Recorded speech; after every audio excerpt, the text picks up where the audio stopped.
ഇന്ന് വളരെ വ്യത്യസ്തമായിട്ടുള്ള ഒരു ചിക്കൻ റെസിപ്പിയുമായിട്ടാണ് ഞാൻ വന്നിരിക്കുന്നത്. ചിക്കൻ വെച്ച് പെട്ടെന്ന് തന്നെ ഉണ്ടാക്കിയെടുക്കാൻ പറ്റുന്ന ഒരു റെസിപ്പിയാണിത്. കുട്ടികൾക്ക് ബ്രേക്ക്ഫാസ്റ്റിനും ലഞ്ചിനും ഒക്കെ കൊടുത്തുവിടാൻ പറ്റിയ ഒരു ചിക്കൻ ലോഫിൻ്റെ റെസിപ്പിയാണിത്. ഇതിന് വേണ്ടുന്ന ചേരുവകൾ എന്തൊക്കെയാണെന്ന് നമുക്കിനി നോക്കാം. പച്ചമുളക് 5 എണ്ണം, 2 മീഡിയം സൈസ് സവാള അരിഞ്ഞു വെച്ചത്, 1 ഇഞ്ച് കഷ്ണം ഇഞ്ചി, ഒരു 5 അല്ലി വെളുത്തുള്ളി, തക്കാളി 2 എണ്ണം വലുത്, ക്യാപ്സിക്കം 1 എണ്ണം ചെറിയ കഷ്ണങ്ങളാക്കി എടുത്തു വെച്ചത്, 1 കപ്പ് മല്ലിയില, 4 സ്ലൈസ് ബ്രെഡ്, 1/2 കിലോ ബോൺലെസ് ചിക്കനാണ് ഇവിടെ എടുത്തു വെച്ചിരിക്കുന്നത്. ഇത് ചെറിയ കഷ്ണങ്ങളാക്കി ആദ്യം വയ്ക്കുക. 2 മുട്ട എടുത്തിട്ടുണ്ട്. ഒരു മിക്സിയുടെ ജാർ എടുത്ത് അതിലേക്ക് ആദ്യം ഈ എടുത്തു വെച്ചിരിക്കുന്ന ചിക്കൻ പീസസ് ചെറിയ കഷ്ണങ്ങളാക്കിയിട്ട് അതിലിട്ട് ഒന്ന് അരച്ച പോലെ എടുക്കുക. ഒരു ചോപ്പറിലോട്ട് നമ്മൾ എടുത്തു വെച്ചിരിക്കുന്ന ക്യാപ്സിക്കം, സവാള, പച്ചമുളക്, ഇഞ്ചി, വെളുത്തുള്ളി, മല്ലിയില എല്ലാം കൂടി ചേർത്ത് കൊടുക്കുക. ഇതിനോടൊപ്പം തന്നെ 1 കപ്പ് പുതിന ചേർത്ത് കൊടുക്കാവുന്നതാണ്. പുതിന ചേർത്തും ചേർക്കാതെ ഉണ്ടാക്കാവുന്നതാണ്. 2 തരത്തിൽ ഉണ്ടാക്കുന്നതിനും 2 ഡിഫറെൻ്റ് ആയിട്ടുള്ള ടേസ്റ്റാണ്.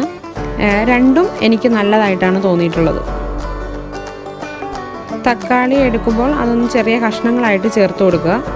ഇതെല്ലാം കൂടി നല്ല പൊടിയായിട്ട് ചോപ്പ് ചെയ്തെടുക്കുക. എല്ലാം കൂടി മിക്സ് ചെയ്യാനായിട്ട് ഒരു വലിയ ബൗൾ ആദ്യം എടുത്ത് അതിലോട്ട് അരച്ചു വെച്ചിരിക്കുന്ന ചിക്കൻ ചേർത്ത് കൊടുക്കുക.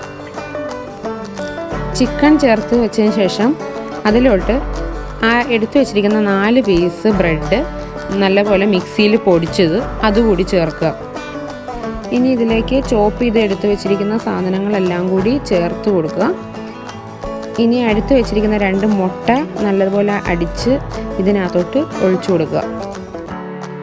ഇനി ആവശ്യത്തിന് ഉപ്പ് ചേർത്ത് കൊടുക്കുക. 1/2 ടീസ്പൂൺ ഗരം മസാലയും കൂടി ചേർത്ത് കൊടുക്കുക. എല്ലാ ഇൻഗ്രീഡിയൻസും കൂടി ഈ ബൗളിലോട്ട് നമ്മൾ ചേർത്ത് കഴിഞ്ഞു. ഇനി ഇത് നല്ലതുപോലെ കൂട്ടി യോജിപ്പിക്കണം. ഒരു 2 മിനിറ്റോളം ഇതൊന്ന് മിക്സ് ചെയ്ത് കൊടുക്കണം.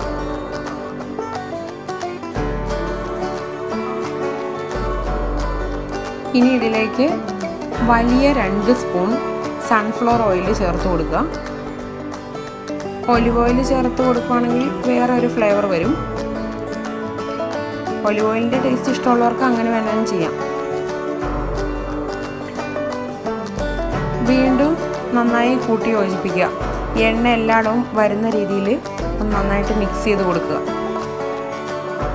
ഇങ്ങനെ മിക്സ് ചെയ്ത ഈ കൂട്ട് നമ്മൾ ബേക്ക് ചെയ്താണ് എടുക്കുന്നത്.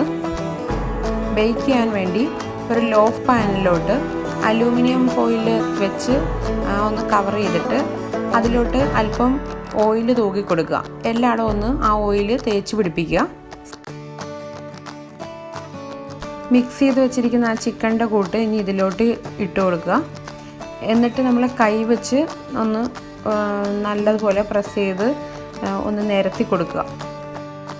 ഈ ചിക്കൻ ലോഫ് ഉണ്ടാക്കുമ്പോൾ ആ ഓയിൽ ചേർക്കണം എന്ന് നിർബന്ധമൊന്നുമില്ല. വളരെ ഹെൽത്തി ആയിട്ടുള്ള ഒരു ചിക്കൻ റെസിപ്പിയാണിത്. ഇതിൽ ചേർത്തിരിക്കുന്ന എല്ലാ ഇൻഗ്രീഡിയൻസും നമ്മളുടെ വീടുകളിൽ സാധാരണ എന്നുമുള്ള ഇൻഗ്രീഡിയൻസ് തന്നെയാണ്. അതുപോലെ ഇതിൽ അധികം ഓയിലൊന്നുമില്ല. അതുകൊണ്ട് തന്നെ ഇത് ഡയറ്റ് ചെയ്യുന്നവർക്കൊക്കെ പറ്റിയ ഒരു റെസിപ്പിയാണ്. ഇതിനി നമുക്കൊന്ന് ബേക്ക് ചെയ്തെടുക്കാം. അതിനുവേണ്ടി നമ്മളുടെ അവൻ 180 ഡിഗ്രിയിൽ പ്രീ ഹീറ്റ് ചെയ്ത് ഇടുക. അതിനുശേഷം 180 ഡിഗ്രി സെൽഷ്യസിൽ 40 മിനിറ്റ്സ് ബേക്ക് ചെയ്യുക. ഇപ്പോൾ ഇത് ബേക്ക് ചെയ്ത് വന്നിട്ടുണ്ട്. 40 മിനിറ്റിന് ശേഷം പുറത്തോട്ടെടുത്ത് ഒരു സ്ക്യൂവർ കൊണ്ട് ഒന്ന് കുത്തി നോക്കുക. അപ്പം ഇത് പറ്റി പിടിച്ചിരിക്കുന്നില്ലെങ്കിൽ ബേക്ക് ചെയ്തായിട്ടുണ്ട്. ബേക്ക് ചെയ്യുന്നവർ ഒരു കാര്യം പ്രത്യേകം ശ്രദ്ധിക്കണം. OTGയിലായാലും ഫുൾ ഓപ്ഷൻ മൈക്രോവേവിലായാലും നമ്മൾ ബേക്ക് ചെയ്യുമ്പോൾ അത് ആ ബ്രാൻഡിനെ ഡിപ്പെൻഡ് ചെയ്തും ആ OTGയുടെയൊക്കെ സൈസിനെ ഡിപ്പെൻഡ് ചെയ്തും ഒക്കെയാണ് ടെമ്പറേച്ചർ നമ്മൾ സെറ്റ് ചെയ്ത് കൊടുക്കേണ്ടത്.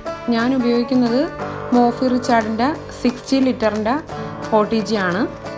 അതിൽ ചെയ്യുമ്പോൾ 180 ഡിഗ്രിയിൽ 40 മിനിറ്റ്സ് ആണ് എടുക്കുന്നത്. ഈ ചിക്കൻ ലോഫ് നമുക്ക് വെറുതെ നേരിട്ട് കഴിക്കാനും ബ്രെഡിൻ്റെ കൂടെ കഴിക്കാനും ഒക്കെ നല്ലതാണ്. അല്ലെങ്കിൽ ഇത് കുട്ടികൾക്ക് ഇഷ്ടപ്പെടുന്ന രീതിയിൽ ഒരു ചപ്പാത്തി എടുത്ത് അതിലോട്ട് ഇത് 2 സ്ലൈസ് വെച്ച് അതിൽ കുറച്ച് വെജിറ്റബിൾസും മയണൈസൊക്കെ ചേർത്ത് റാപ്പ് പോലെ ഉണ്ടാക്കി കൊടുക്കാവുന്നതാണ്. വളരെ പെട്ടെന്ന് തയ്യാറാക്കാവുന്ന വളരെ ഹെൽത്തി ആയിട്ടുള്ള ടേസ്റ്റി ആയിട്ടുള്ള ഈ റെസിപ്പി നിങ്ങൾക്ക് എല്ലാവർക്കും ഇഷ്ടപ്പെട്ടെന്ന് വിചാരിക്കുന്നു. മറ്റൊരു നല്ല വിഭവത്തിൻ്റെ റെസിപ്പിയുമായിട്ട് നമുക്ക് അടുത്ത ദിവസം കാണാം. താങ്ക്